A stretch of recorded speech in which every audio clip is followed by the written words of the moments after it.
kifunga kiwulira ne President Museveni eyeyamye okuwagira eggwanga lya Somalia okugattibwa ku mukago gw'amawanga agali mu buvanjuba bwa Afrika n'okwongera okugiyamba okulwanyisa abagitugomya. Okwogera bino abadde mu mukolo Uganda ne Somalia kwe bateeredde omukono ku ndagaano ez'okukolera awamu n'okutongoza akakiiko ke bayise Joint Permanent Investment and Business Council Munyonyo.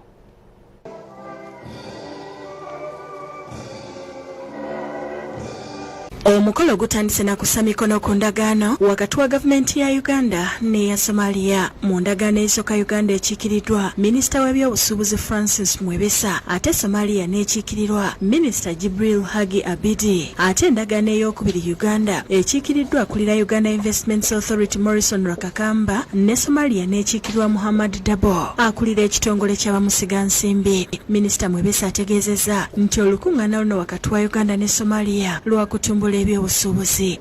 The government of Uganda has put in place a conducive investment climate with opportunities in manufacturing, commercial agriculture, logistics, ICT, energy, mining, petroleum. Furthermore, the country has strong potential both livestock and agriculture, as well as untapped minerals and other natural resources. Akulira Uganda Investments Authority Rakakamba annyonnyodde ensonga lwaki Abasomali balina okutandika okusiga ensimbi mu Uganda. Our laser focus on expanding profitable execution of abundant investment potential.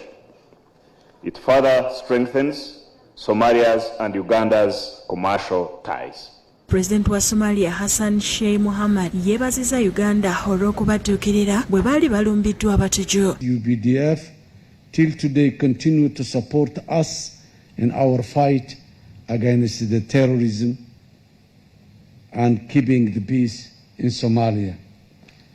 This is a sacrifice and contribution at its highest level. President Hassan agamba nti waliwo endagaano ezizisibwako emikono era nga ziyambye nnyo eggwanga lyabwe bw'atyo n'asaba President wa Uganda okubateerayo akabega basobole okuyungibwa ku mukago gw'obuvanjuba bwa Afrika. Somalia-Uganda Investment and Business Summit is crucial and timely as it comes just a few weeks after I requested the East African Community Heads of State with the presence of His Excellency President Museveni to champion Somalia's bid to become the 80th member joining the East African community. Mu kutongoza Joint Permanent Investments and Business Council, President Museveni yeeyamye okuwagira Somalia okwegatta ku mukago gw'obuvanjuba bwa Afrika kyongera okubayamba okulaakulana. Uganda will support the application by Somalia and has already done so to join the East African community. It's good that Somalia has applied again, and definitely we support it because it has all the qualifications. Yeeyamye okwongera okubayambako okulwanyisa batuju era n'asaba ne banna bizinensi mu mawanga gombiriri okulaba nga bayamba amawanga gano okwegatta nga bayita mu kutumbula ebyensubulegana. So the business people, you do not only have the role to do business and make money, but you have also got a duty to politically decampaign sectarianism and preach for unity.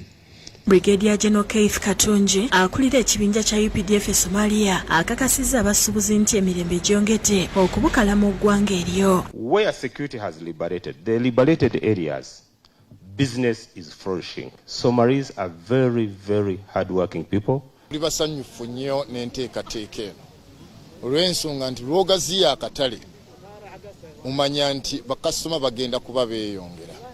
Ate bwe tutandika okutunuulira katale akanene ekitegeeza nti keekadde okusobola okubeera nga tukola amagoba. Baagala nnyo okulaba nti bannaffe Abasomalia abalina enkola eno eya Islamic banking bajja wano ne bagunjaawo emirimu mu banka ne basobola okutandikawo enkola ya investment banking. Omukolo guno gwetabiddwako baminisita okuli ow'abamusigansimbi Evelyn Anite, ow'ensonga za ssemateeka Norbert Mao, eyaliko ssabaminisita John Patrick Amama Mbabazi, minisita ow'ensonga z'ebweru w'eggwanga General Jejo Dong n'abalala. President Museveni akomekereza na kulambula midaala okwoleseddwa ebintu eby'enjawulo. Shamshad Naluja yakusakidde eggulire lino ku Lwabukedde TV.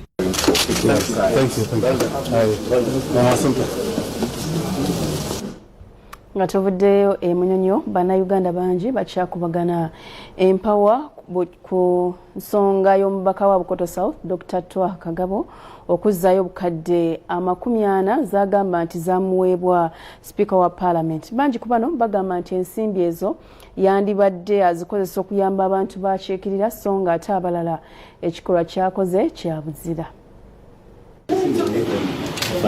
Amawulire g'omubaka Kagabo wa Bukoto South okuzza obukadde 40 eri Parliament oluvannyuma n'azitwalibwa kalisisi wa gavumenti zikubakanyisa bannayuganda empawa. Seeguya Francis agamba nti yanyiiza ennyo ng'omubaka n'azizzayo ssente ziyandibadde akozesa okugina ab'enganda zaabali obubi n'abalozi mu kitundu kye. Nze ndi munyiivu nnyo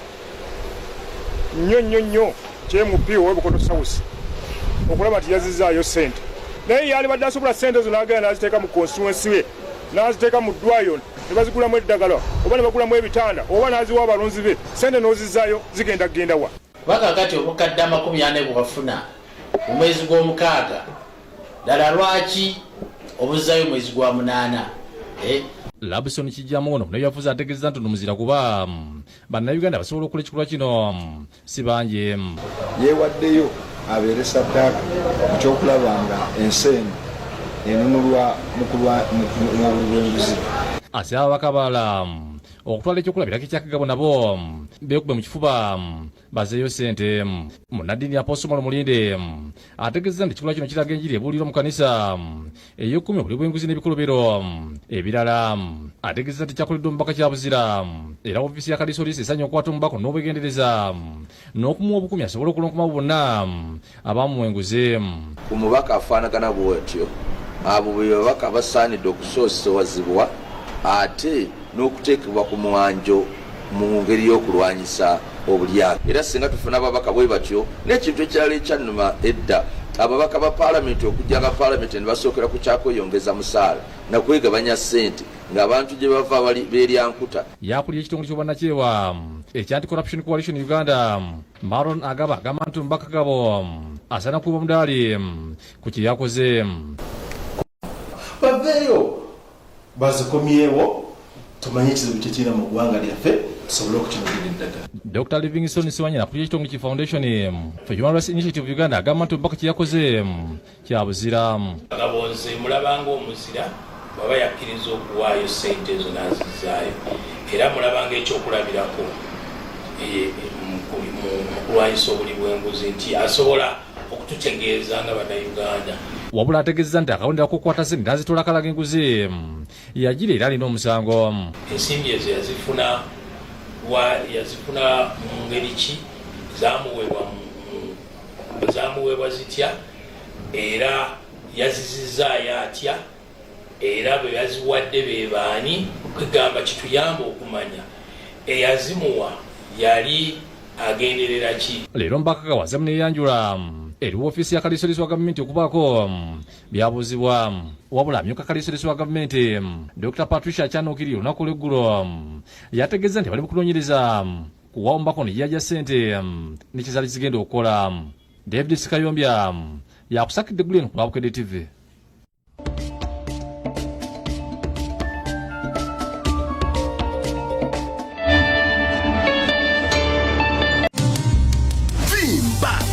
MTN Kabode Super esimu ya sereza nga bw'okisasulira mpola kuba amasimu, kyusa zi status za WhatsApp, laba bu video ku YouTube oba kozesa Google okumanya buli ekiri wansi w'enjuba ku GB 2 ze tukuweza buli mwezi okumala emyezi 7. Sasulako emitwalo 99 zokka ezisigadde osasule mpola. Kati okola ki leero? Genda ku dduuka lya MTN erikuli okumpi weefunire MTN Kabode Super mangu.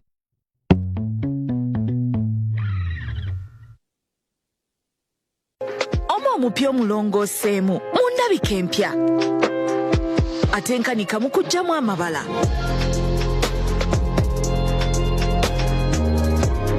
Omo nantameggwa mu kuggyamu amabala.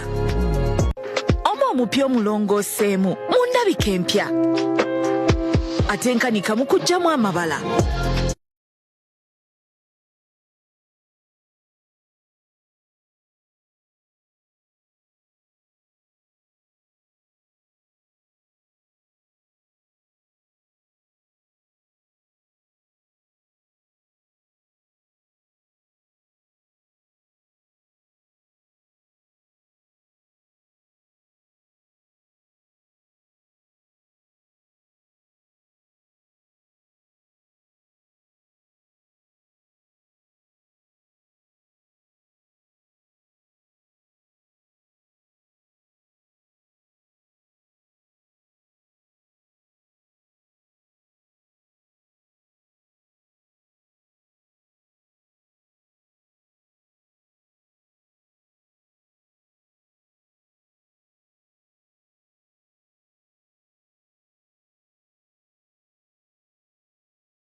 Poliisi gwekutte ono abadde nga alimbalimba abaana abawala okubafunira emirimu n'abaggyako ssente bw'agenda kubafunira emirimu mu bitongole bya gavumenti ate n'amaliriza nga bakabasanyizza bwe bamukwatidde ng'ewuwe basanzeeyo omuwala ow'ekibiina ekyomusanvu.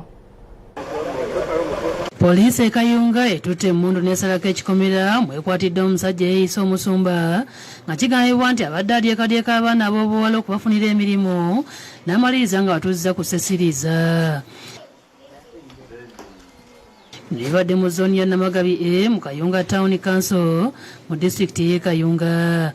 Akwatiddwa Andrew Ssentamu eyeeyita Mugisha era nga badyekadyeka bamatiza nga bwakolera wansi wa ofiisi y'omumyuka wa pulezidenti n'eyakulira ekitongole ky'ebyenguudo ekya Honorable Allen Kagina era nga abadde abaggyako empapula z'obuyigirize ne ssente nga bamatiza nti eyo gy'abitwala.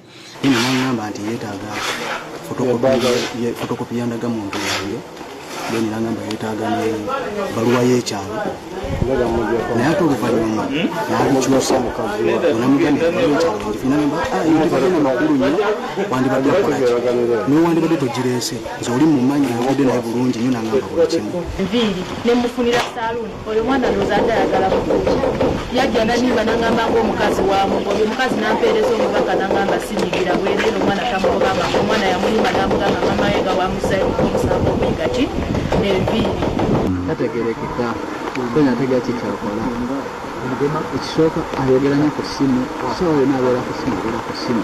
mu kazigo Ssentamu kapangisa asangiddwa nga yeegaliddemu n'omuwala we ekyomusanvu era nga kizuuliddwa nti omuwala ono yatoloka mu bakadde be ng'amusuubiza okumufunira omulimu.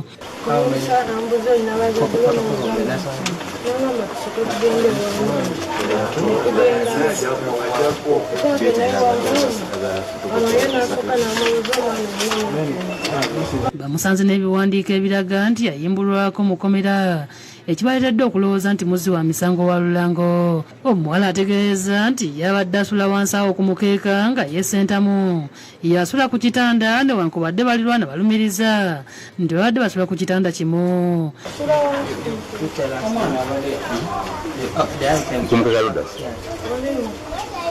Ate ng'osoma toli mu kisulo.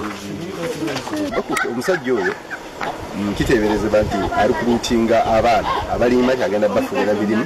Ekyokubiri tumusanze n'akaana akato tulaba nga obumenyi bw'amateeka bubaddewo naye nga tugezaako nnyo.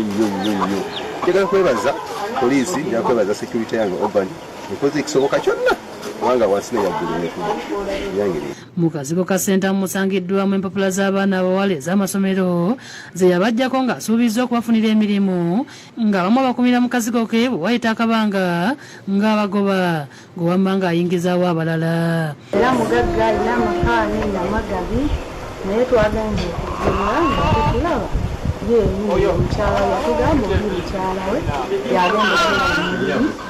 Akola nga osi wa poliisi y'e Kayunga Town Council akulembeddemu ekikwekweto ky'okukwata Ssentamu nga Moses Ngada ayogeddeko n'abatuuze n'abasaba bulijjo okutemya kuba obuyinza balaba omuntu akabasanya abaana. Ekibeerawo ekintu kiba kirungi n'omanya neidaba. Sawulo w'okulira yakusakidde eggulu lino ku Lwabukedde TV. Ko akakiiko ebyokulonda e Paasita kakakasizza ng'okulonda kw'okujjuza ekifo ky'omubaka w'Eggogonyo County enkya bwe kugenda. We are well set because we received election materials yesterday. They are already at the district. Voting starts at 7, but on condition that 10 voters are present before they open that ballot box. Esazerebo kibirimu abalonzi emitwalo 3,219 ebifo birondera 272 songo kulunda kutandika saawe mo eyokumakya naye balategeeza nti olifo ebyensi bitatukikamu wabula bajja kufuupula nga bikozesebwa bituuka mu budde. By 7 a.m. all the polling stations will have received the voting materials. Abavuga ekifo ky'omubaka w'Obukimbiri bali bana nga kuliko akwadde NRM bendera edikwizera owa FDC James Webale isonga abesimbye kuba namunigina kuliko asigali tuyagenda n'Edward Mutabazi. Bano twogedde kunabera mu FDC James Webale ategeeza nti okunoonya akalulu yakusazemu okusomozebwa okutagambika nanyula n'engeri gye bazemu mabega luvawo NUP Joshua Mutabazi okusala okudda ku NRM. So it's a very big challenge where now the opposition, some opposition parties in the struggle are now target politicians. Yes, enkakali w'ekibiina kya FDC Patrick Amuyata ategeeza nti nopo teddangamu kuba bendera abantu batali beesimbo era nabo amagezi basomesenga abantu baabwe olungi bw'okuyimirira ku bigambo byabwe. They are self-seekers, gold diggers, and I think they would rather have those people than the FDC having those same people. But the lesson that needs to be learned is for us to be able to study the people we bring forward as candidates. Sabantu sekibiina ky'NRM Richard Todo nga ategeeza nti basuubira buwanguzi mu kalulu kano. Many of their supporters have since realized and are crossing over to NRM. Yatulyaje naye mu kuyinza ku leedi eziri mu kitundu ezaagana okumukyaza okuba ku kyogerera abalonzi ng'alumiza banne okubeera emabega w'ekikolwa kino. Like yesterday I had a talk show on Voice of Mabola at 7:30 to 8:30. Then I had another talk show from 11 to midnight. So they came in, they just forced their way into the radio. They started talking and they left at midnight. Mukiseera kino abakuumadde bayiiriddwa mu bungi okukakasa nti akalulu katambula bulungi. Bano bazina akanywa kikiki kya drone okulondoola okulonda mu bifo eby'ensozi bitatuuka mu motoka na pikipiki. Robina Nantale yakusakidde eggulu lino.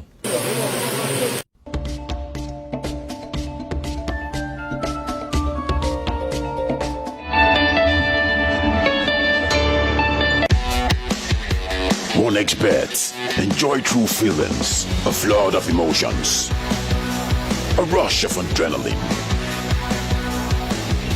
the taste of victory. Are you ready? 1xBet operates under Advanced Gaming Limited and is licensed and regulated by the National Lotteries and Gaming Regulatory Board. Betting is addictive and can be psychologically harmful, and it is eligible to persons above 25 years of age. Muliwa wero, Capital Chickeni, Mukoyo Wabo, Capital Chickeni. Obuwoomi bw'enkoko tebuli mu kuzirya kwokka wabula n'okuzirunda. Tukulundira enkoko za broiler okumala emyezi 4 ne zitundibwa n'osobola okukuuma kapito wo wamu n'amagoba. Enkoko tuzinshuwalinga era tofiirwa yadde akakoko. Tulina packages nga platinum, gold, silver ne bronze. Tukulundira okuva ku miliyoni 1 mpaka 10 n'okwambuka. Kumanya ebisingawo tukubire ku namba yaffe 0701 479 989 oba tusange ku ofiisi zaffe Kamocha Kanjocha Street plot 74 oba okunyumba kubwa Bench Wanuka Street opposite People's Plaza oba tusange ku website yaffe www.capitalchickens.com. Capital Chicken, farm with us. Eno ye mbuzi ya munnayuganda wa bulijjo nga ggwe ateganjula tekinologiya okumalawo obuzibu obutali bumu. Eugene needs more of you. We're a technology company that's improving how people in rural communities access banking services.